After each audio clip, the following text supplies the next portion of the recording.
میں آج بھی اپنے اسٹوڈنٹس کو کلاس میں یہی کہتی ہوں کہ ہم بہت اونچے چلے جائیں لیکن اپنے نارمز کو نہیں مد نظر رکھیں گے تو کبھی بھی آگے نہیں جا سکتے.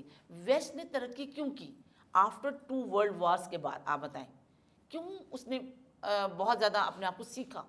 دیکھیں وہ لوگ بھی اتنے سیولائز نہیں تھے جس طرح آج ہیں. انہوں نے سیکھا ان ورلڈ وار سے، اپنے اندر جو کنفلکٹ تھے ان کو سیکھا، چاہے وہ مذہبی کنفلکٹ تھے چاہے وہ سیاسی کنفلکٹ تھے. ان سے سیکھنے کے بعد لرن کیا، جو کہ میرے اور آپ کے مذہب نے ہمیں سکھایا. ہم نے سیکھا نہیں، ہم نے سیکھا استحصالیت کی طرف. ہم استحصال کی طرف لے جاتے ہیں، ہم ہیومن رائٹس کی وائلیشن کرتے ہیں، ہم ہیومن رائٹس کو مذہب کے نام پر لے جاتے ہیں. اچھا پھر بڑے چھوٹے کی، دیکھیں میرا مذہب تو اتنی ایکویلٹی سکھاتا ہے کہ میں ہر ایک کا احترام کروں. میں سوشل ایکویلٹی میں کیوں نہ لاؤں، سوشل جسٹس میں کیوں نہ لاؤں. ابھی جو ہم ذکر کر رہے تھے رسول پاک نے جو فرمایا کہ وہ ہم میں ہی سے نہیں، یعنی مسلمان ہی نہیں، کہ وہ تو روٹی پیٹ بھر کے کھا رہا ہے اور جو ہمسایہ وہ بھوکا ہے، اور ہمسائے میں بھی یہ مسلم ہمسایہ نہیں انہوں نے کہا. تو اس کا مطلب ہے کہ روٹی کا مسئلہ اتنا اہم ہے کہ رسول اللہ اس کو اسلام ہی سے خارج قرار دے دیتے ہیں جو ساتھ والے کی روٹی کا خیال نہیں رکھتا. ہمسائے کے حقوق کی تو اتنے کہ احادیث میں ہے کہ یہ محسوس کیا جا رہا تھا کہ ہمسائے کو پراپرٹی میں حصہ دے دیا جائے. دیکھیں اچھا پھر ہمیں اپنے گھریلو امور و معاملات میں دیکھیں، ہم آج ایک فیملی دوسری فیملی سے بالکل کٹ آف ہے. میں دیکھتی ہوں حالانکہ اس زمانے میں فیملیز میں یا ٹرائبز میں جو غریب ہوتا تھا اس کو ساتھ جوڑ کے رکھا جاتا تھا. بالکل ٹھیک. اچھا اور اس کی انا کو متاثر کیے بغیر قائد اعظم کی فیملیز میں بہت سے ایسے لوگ تھے جو کہ غریب تھے، لیکن قائد اعظم نے کبھی ان کو ریئلائز نہیں ہونے دیا کہ جی آپ غریب ہیں. ان کی اس طرح ہیلپ ہوتی تھی، اور ایون کہ ہمارے مسلم معاشروں میں بھی اس طریقے سے ہیلپ ہوتی تھی کہ وہ معاشرے کے ایک فعال شہری بنتے تھے. بے شک بے شک. ڈاکٹر صاحب میں یہ جو جولائی والی تقریر آپ کی اسٹیٹ بینک کے افتتاح کی اور پھر پلاننگ کمیشن کے سامنے جو آپ نے تقریریں کی، یعنی دیکھیں قائد اعظم کا ویژن جیسے ہم نے ذکر کیا کہ پاکستان بننے سے پہلے پلاننگ کمیشن بنا دیا، اور یہ پاکستان بننے کے بعد پہلے جو 2-3 ہمارے یہ پلاننگ 5 سالہ منصوبے بنے، وہ پھر کوریا اور دیگر ممالک نے ان کو کاپی کیا اور وہ اب کہاں پہنچ گئے ہیں. اور ہم یہ قائد اعظم ہی کی ویژن تھی. اس میں یہ دیکھ رہا تھا کہ قائد اعظم نے اس وقت کے 5-6 شعبے متعین کیے کہ جن میں دنیا آگے تھی، اور وہی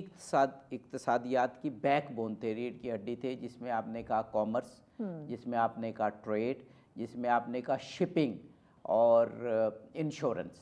یہ 4-5 اس وقت تو یہ آئی ٹی وغیرہ نہیں تھا. مجھے یہاں سے یہ بھی ویژن ملتا ہے کہ کیونکہ قائد اعظم نے کرائسس کے دور میں جن 4-5 شعبوں کے ذریعے ہم کھڑے ہو سکتے ہیں وہ ذکر کیے، کہ قائد اعظم کی ویژن سے ہمیں یہ بھی ملتا ہے کہ ہم آج کل جو ہمارا کرائسس کا دور ہے تو ہم دیکھیں آج کون سے ایسے اقتصادی شعبے ہیں جن کے ذریعے ہم بڑی جلدی دولت کما سکتے ہیں اور یہ قرضے اپنے لوٹا سکتے ہیں. تو مجھے نالج اکانومی ایک تو لگتا ہے کہ نالج اکانومی ایک ایسی چیز ہے، آپ کے ذہن میں نالج ہے، ہاتھ میں لیپ ٹاپ ہے اور آپ کچھ بھی کریٹ کر سکتے ہیں. اور خود ہمارا ہمسایہ ملک انڈیا اس وقت اب مجھے یاد نہیں آ رہا، شاید 30-40 بلین ڈالر، ہم تو 3 بلین ڈالر کے لیے اپنے جو اسلامی ممالک ہیں ان کے آگے ہاتھ پھیلا رہے ہیں. 30-40 بلین ڈالر انڈیا صرف اس نالج اکانومی سے کما رہا ہے.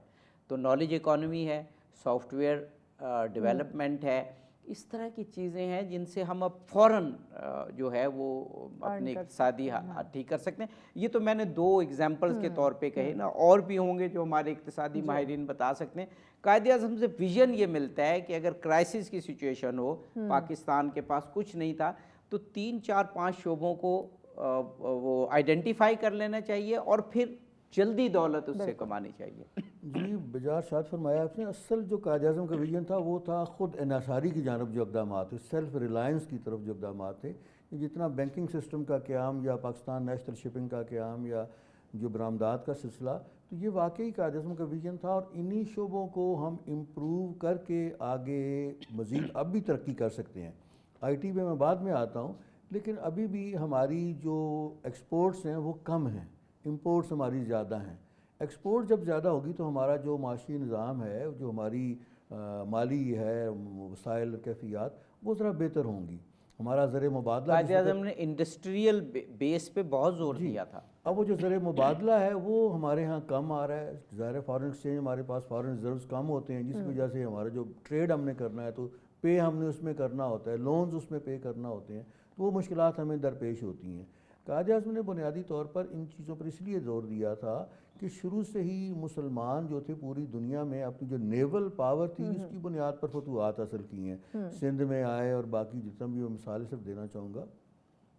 تو جو اس دور کی برآمدات تھیں وہ ہماری آج بھی ہم ان میں کچھ اپنا ایگریکلچر، ہماری کاٹن انڈسٹری بیٹھ گئی، باقی کئی سارے معاملات ہیں، میں نام نہیں لینا چاہتا مخصوص طور پر، لیکن اس میں وہی جو قائد اعظم کی ویژن سے ہم نے ڈیویٹ کیا کہ بدیانتی جو آئی، ہماری ایکسپورٹ کے جو گڈز جا گئیں اس میں بیرون ملک سب سٹینڈرڈ غیر معیاری چیزیں جو نکلیں، تو ظاہر ہے کہ ہماری تجارت غیر ملکی تجارت تو متاثر ہونا تھی.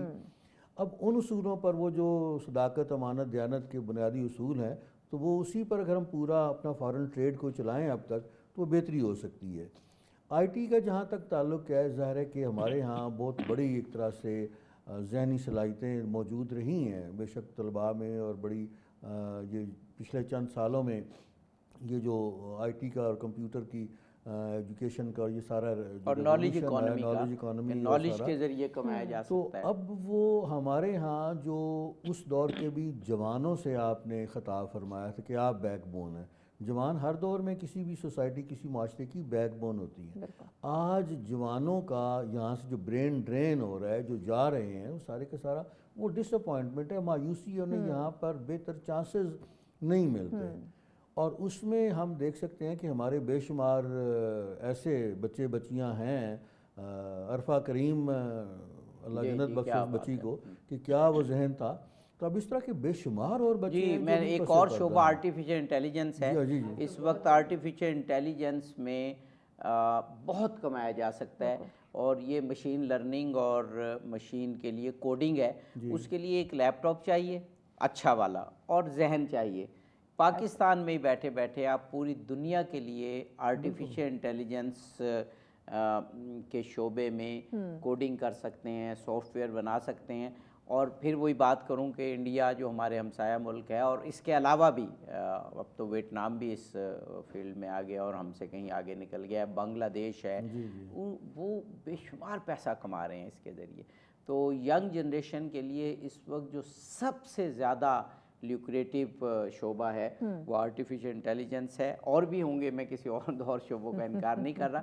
اس کے ذریعے ہم زر مبادلہ بہت سا کما سکتے ہیں. گزارش یہی ہے نا کہ ان تمام جتنے بھی ہمارے اکنامک ایشوز ہیں، سب کے پیچھے جو اسٹیٹ پالیسی ہے، اور اگین کیا ہے کہ وہی پولیٹیکل سٹیپس، وہ سارے کے سارے معاملات. ہمارا پریزنٹ جو سب سے بڑا عذاب انرجی کرائسس. انرجی کرائسس کے پیچھے کیا جناب؟ ہمارے واٹر ریسورسز.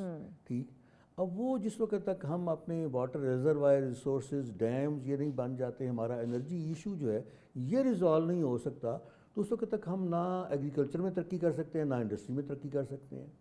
ہماری سیٹل جتنی بھی کاٹن انڈسٹری تھی اب کہاں چلے گی؟ ساری کی ساری باہر ملک اگلے چلے گئے، انویسٹر جتنے بھی تھے، کیونکہ یہاں انہیں گیس کے پرابلمز ہیں، الیکٹریسٹی کے پرابلمز ہیں، انرجی کرائسس ہے، باقی جو مانیٹری ٹیکسنگ کا اور باقی جو ہے پالیسیز، وہ اس کے مشکلات کا شکار ہوتے ہیں. تو اب اس کے لیے تو ظاہر انویسٹر تو وہاں انویسٹ کرے گا جہاں اس کو بہتر ریٹرن آ رہی ہے، اور پھر جو انویسٹمنٹ لوکل ہوگی تو اس میں بہتری آئے گی.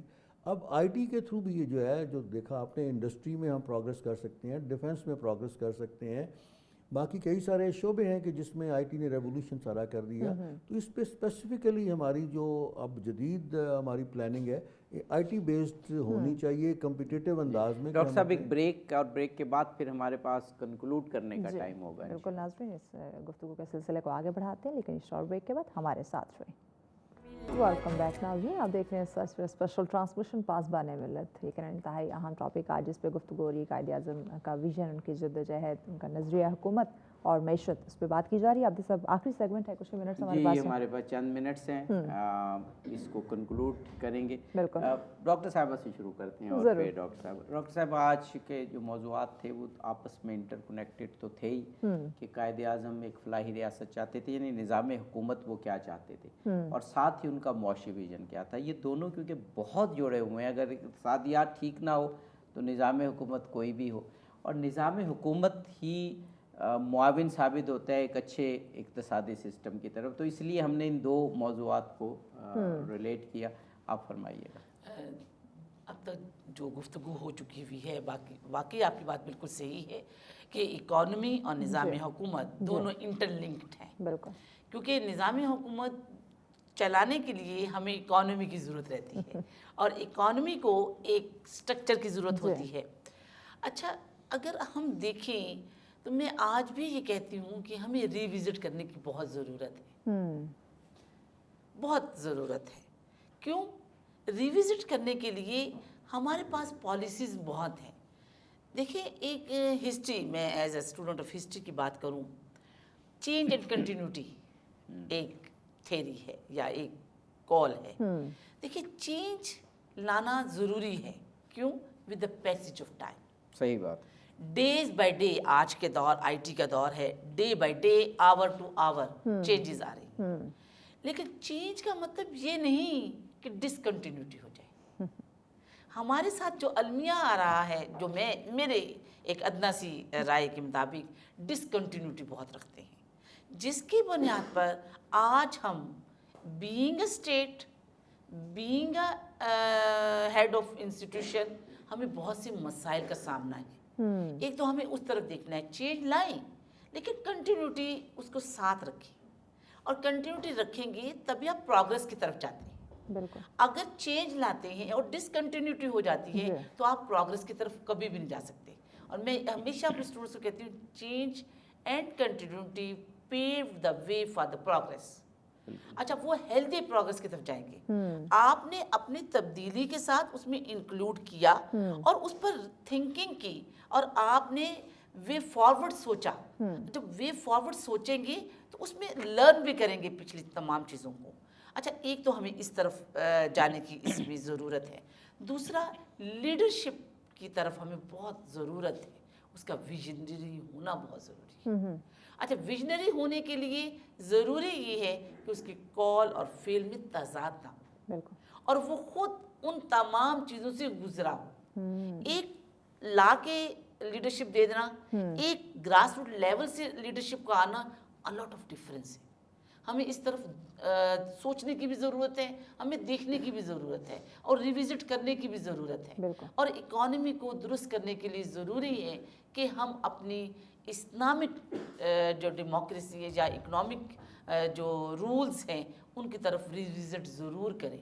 اور وہ بہت شاندار سسٹم ہے اکانومی کا جو ہمارے موجود ہے. اچھا, اس کو سوشل ایکویلٹی کی طرف لے کے آئیں اور ہیومن رائٹس کی وائلیشن کی طرف نہ جائیں, جو آج کی گفتگو سے ہم نے ایک لرن کیا. ڈاکٹر صاحب, آپ کیسے کنکلوڈ کریں گے اس سارے موضوع کو؟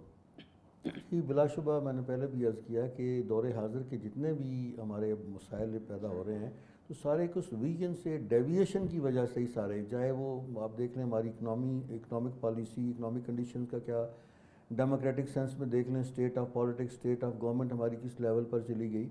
تو وہ جو قائد اعظم کا ویژن تھا اسلامک ویلفیئر اسٹیٹ کا, اس ویلفیئر اسٹیٹ میں خالی صرف پولیٹیکل آئیڈیاز ہی نا, آپ نے جیسے پورا ہم پروگرام ڈسکس کر چکے کہ معیشت کے حوالے سے, باقی مذہب کے حوالے سے, وہ سارا ایک انہوں نے پوری لائحہ عمل جو ہے وہ حکمت عملی پوری دی ہوئی ہے.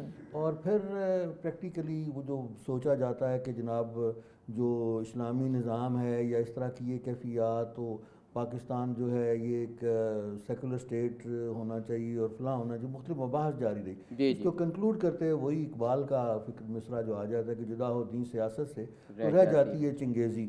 تو قائد اعظم نے بھی شروع میں ہی وہی جو تھا اسلامی فلاحی مملکت کا جو تصور ہے, اس میں سیاست بھی ہے, معیشت بھی ہے, تمام شعبے جو ہیں, تعلیم بھی ہے, ترقی بھی ہے, اس ویژن سے ہم خاطر خواہ استفادہ کر سکتے ہیں. جی بے شک. اچھا, ہم اب بالکل 1 یا 2 منٹ ہے, ہم اپنے پروگرام کے آخر میں جب میسیج لیتے ہیں اور ہمارے پاس ٹائم ہو تو اپنے دانشوران معظم سے ضرور کہتے ہیں کہ نوجوان نسل کو قائد اعظم کے حوالے سے آپ اگر کوئی میسیج دینا چاہتے ہیں تو 1 یا 2 جملوں میں کیا ہوگا؟ ڈاکٹر صاحب پہلے. نوجوان نسل کے لیے میرا پیغام یہ ہے کہ آپ اپنے ملک کے ساتھ کمیٹڈ رہیں,